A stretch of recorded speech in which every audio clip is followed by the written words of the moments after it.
الاهلي يفوز على الداخليه 2-1 بعد ماتش مثير للجدل. ولازم ياسر ابراهيم يغلط، لازم ياسر ابراهيم يفتي.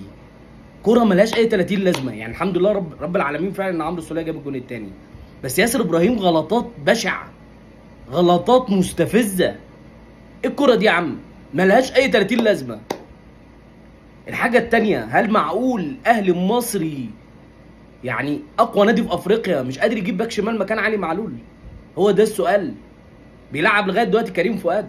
معقوله مفيش باك شمال في افريقيا؟ معقوله الاهلي مش قادر يجيب باك شمال في افريقيا؟ ولا الكره بتاعت موديست وكهربا؟ الله الله الله، من هنا لغايه بكره الصبح. يعني فعلا حاجه مستفزه. موديست بيريحها له كده على الارض وبيقول له خد حطها يا عم. تعرف لو جبت عيل في ثالثه ابتدائي هيروح رازعها برجله الشمال هيجيبها. ايه يا عم اللي انت بتعمله ده يا عم؟ لا، في كام صفقه في الاهلي لازم تتفور. زي ما انا بقول دايما، اللاعب من حقه ان هو يحترف، واللاعب من حقه ان هو يروح، واللاعب من حقه ان هو يعمل اللي نفسه فيه. لا، انا هاجي برضو واقول ان الاهلي من حقه يعمل اللي هو عايزه عادي. انا دايما بقول احنا عاملين زي في شركه بتديك 2 جنيه، بكره الصبح لقيت شركه بتديك 5 جنيه، توكل على الله روح يا عم. ده نفس قصه اللعيبه.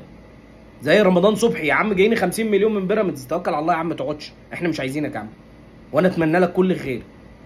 طيب نفس اللقطه بالظبط، احنا محتاجين لعيبه. لا يا عم، انا مش بهبكي على لعيب، ما هو كده كده اصلا هو مش بيبكي عليا كاحتراف، هو مش بيبكي عليا. يبقى احنا خلينا نقصر الكلام ده ونلعبها بيزنس بقى. لا ابن النادي ولا ام النادي ولا خالة النادي، ما هو هي ماشيه كده دلوقتي. موديست، كهربا، محتاجين باك شمال، ياسر ابراهيم، رامي ربيعه. ايه يا عم ده كله اسامي كلها، كل العيال غايره في داهيه يعني. انا شايف العيال غايره في داهيه.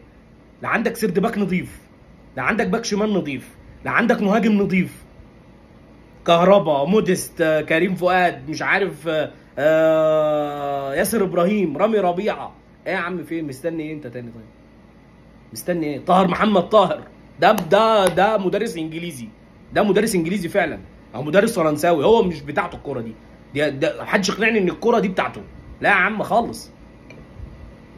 غلطات غريبه وحاجات غريبه كانت بتحصل في الماتش، تحس يعني الكره بتاعت احمد عبد القادر دي، يا عم بصيها يا عم، حطها يا عم. مش فاهم عايزين ايه يعني؟ في ايه يا عم؟ حاجات غريبه وحاجات فعلا انت قاعد بتتفرج تتجنن. يا عم انتوا عايزين مننا ايه يا عم؟ انتوا جايين تجننونا يا جدعان ولا ايه؟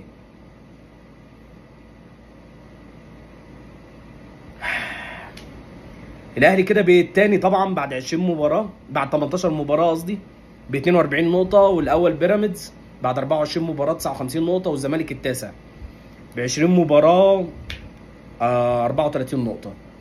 طبعا زي ما انتم عارفين ان احمد ياسر طبعا احمد سالم قصدي، المتحدث الرسمي بتاع نادي الزمالك، طلع مع في اون تايم سبورت زعلان جدا.